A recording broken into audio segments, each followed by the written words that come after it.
গ্রামে রুগী দেখতে গেলেন। খুব অসুস্থ এক লোক হাসপাতালের বেডে শুয়েছিলেন।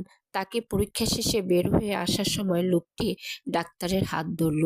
ডাক্তার, আমি মৃত্যুকে ভয় পাই। মৃত্যুর পর কি আছে তুমি জানো? আমি আসলে জানি না, লোকটি বলল। তুমি জানো না? তুমি কি ধর্ম মানো না? ডাক্তার চুপ করে রইল। এরপর সে মাথা ঘুরিয়ে কেবিনের দরজার দিকে এগিয়ে গেল। দরজা খুলতেই দরজার ওপাশ থেকে ডাক্তারের পোষা আহ একটা কুকুর ঘরের ভিতর লাফ দিয়ে ঢুকে পড়লো। এসে আনন্দে তার লেজ নাড়াতে লাগলো, জিভ বের করে মাথা ঘষতে লাগলো।